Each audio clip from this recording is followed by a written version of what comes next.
Chapter 7. The Walls of Babylon. Old Banzar, grim warrior of another day, stood guard at the passageway leading to the top of the ancient walls of Babylon. Up above, valiant defenders were battling to hold the walls.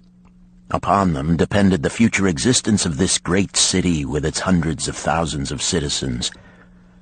Over the walls came the roar of the attacking armies, the yelling of many men, the trampling of thousands of horses, the deafening boom of the battering rams pounding the bronzed gates.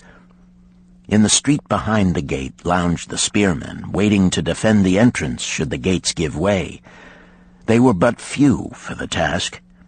The main armies of Babylon were with their king, far away in the east on a great expedition against the Elamites. No attack upon the city having been anticipated during their absence, the defending forces were small. Unexpectedly from the north bore down the mighty armies of the Assyrians, and now the walls must hold or Babylon was doomed. About Banzar were great crowds of citizens, white-faced and terrified, eagerly seeking news of the battle. With hushed awe they viewed the stream of wounded and dead being carried or led out of the passageway. Here was the crucial point of attack.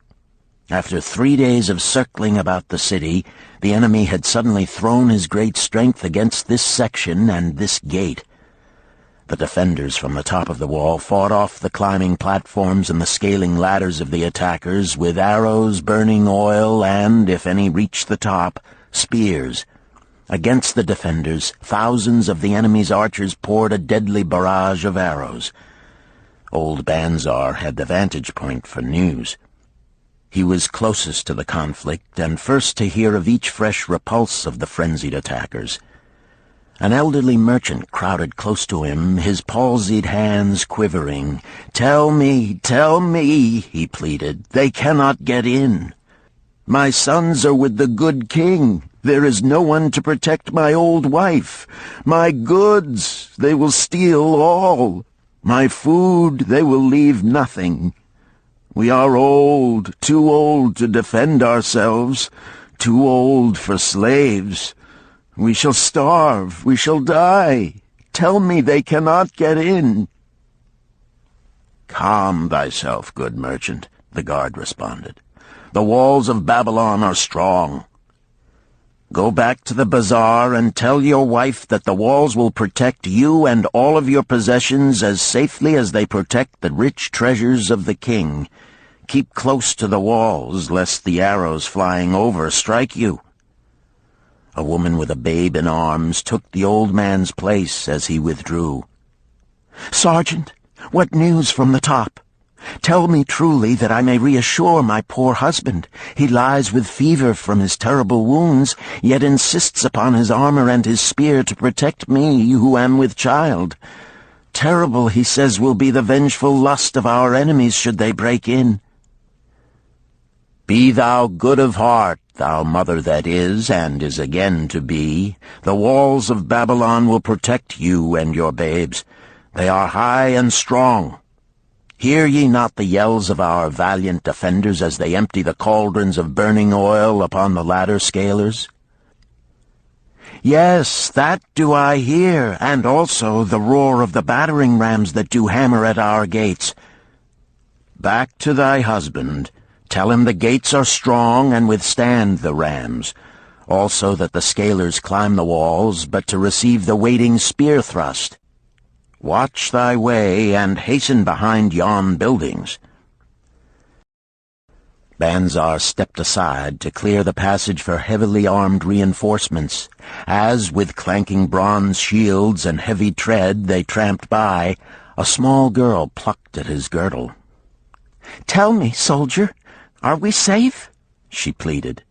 "I hear the awful noises. I see the men all bleeding. I am so frightened. What will become of our family, of my mother, little brother, and the baby?" The grim old campaigner blinked his eyes and thrust forward his chin as he beheld the child. "Be not afraid, little one," he reassured her. The walls of Babylon will protect you and mother and little brother and the baby.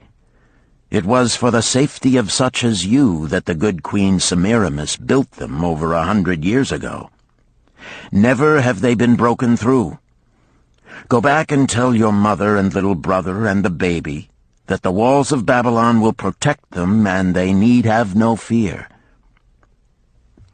Day after day old Banzar stood at his post and watched the reinforcements file up the passageway, there to stay and fight until wounded or dead they came down once more.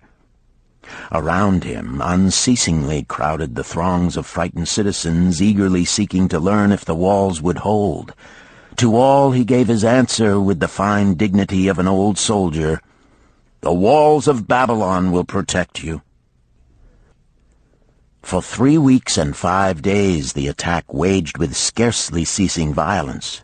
Harder and grimmer set the jaw of Banzar as the passage behind, wet with the blood of the many wounded, was churned into mud by the never-ceasing streams of men passing up and staggering down. Each day the slaughtered attackers piled up in heaps before the wall. Each night they were carried back and buried by their comrades. Upon the 5th night of the 4th week, the clamor without diminished.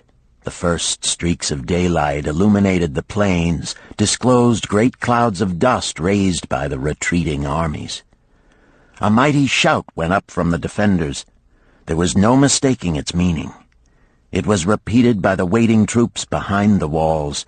It was echoed by the citizens upon the streets. It swept over the city with the violence of a storm.